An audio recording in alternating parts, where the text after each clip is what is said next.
There is a brutal truth about life that most people are too afraid to face. We like to believe that we are victims of the world. We say, I am broke because of the economy.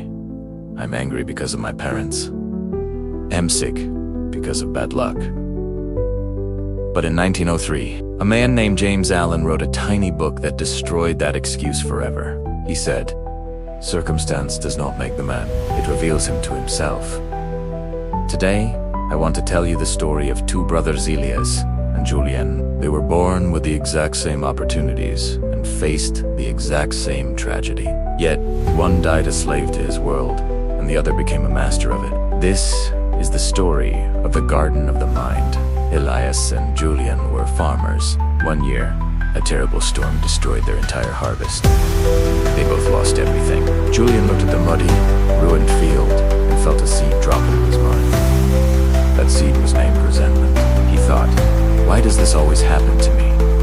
The world is unfair. There is no point in trying. He didn't plant this thought on purpose. Hoost let it fall there. And because he was tired, he didn't dig it up. He let it sit. Elias looked at the same ruined field. He felt the pain, too. But when the seed of resentment tried to land, he caught it. He thought, this is a tragedy. But the soil is still here. I am still strong. This is a chance to plant something better. Elias planted a seed named hope. James Allen writes that the mind is like a garden. It can be intelligently cultivated or allowed to run wild. But here's the scary part.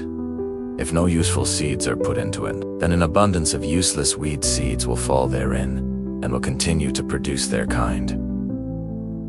Julian didn't mean to grow a bad life. He just didn't guard his garden. He forgot that every single thought, no matter how small, is a seed. And every seed will eventually grow into something. 5 years passed. Because Julian had allowed thoughts of resentment to take root, they grew into a plant called This plant cast a dark shadow over his whole life.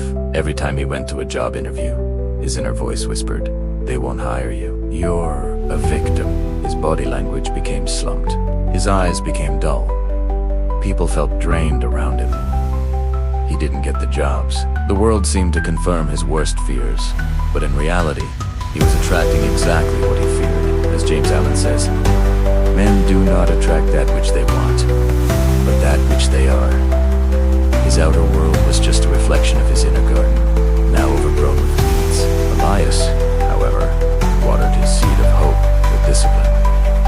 He woke up early. He studied new farming techniques. When things went wrong, when a crop failed or a tool broke, he pruned the weeds of fear immediately. He refused to let doubt take root. Because his mind was serene, his face looked youthful. His posture was confident. People trusted him. Opportunities seemed to magically find him. A neighbor offered him a loan. A new market opened up in a nearby town. He built a new, thriving farm, better than the one he'd lost. Julian looked at Elias and said, "You are so lucky. You have everything." He didn't realize that the luck wasn't in the sky. It wasn't in the stars or in chance. It was in the soil of their minds. Elias wasn't lucky. He was deliberate. He was a conscious gardener of his own mind, while Julian had let his run wild.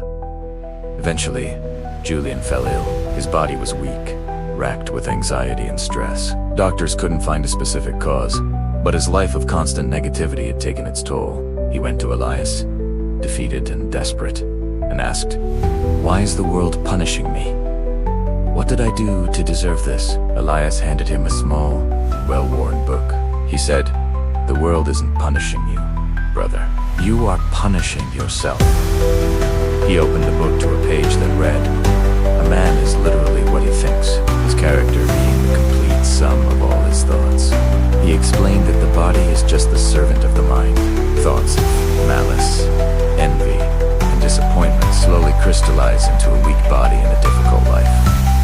They are slow poisons, but thoughts of purity, purpose, and energy crystallize into a strong body and a beautiful life. We are the masters of our thought, the molders of our character, and the makers of our destiny. You are not a victim of your circumstances. You are the gardener of your mind, and your life is the harvest you reap from the seeds you plant. We are all gardeners. Every single second of every single day, you are planting seeds. When you scroll through social media and feel jealous, you just planted a weed. When you doubt your own potential, just watered a thorn. When you replay an old argument in your head, you're fertilizing a patch of poison ivy. But when you choose to see opportunity in a crisis, when you choose to forgive someone who hurt you, when you choose to focus on your vision instead of your fears, you are planting an oak tree that will one day shelter you. You are cultivating a garden that will feed you for the rest of your life. The quality of your life is not determined by the storms you face, but by the seeds you plant after the storm has passed. So here's my challenge to you. For the next 7 days, stand guard at the door of your mind. Become a security guard for your own thoughts. Do not let a single negative thought enter without challenging it. If a weed of self-doubt tries to land, rip it out immediately and replace it with a seed of purpose. If a thought of resentment appears, replace it with a thought of gratitude. It is the hardest work you will ever do. It requires constant vigilance. But as James Allen said, self-control is strength. Right thought is mastery. Calmness is power. If you want to master your life, subscribe to this channel and let's tend our gardens together. Thank you for watching.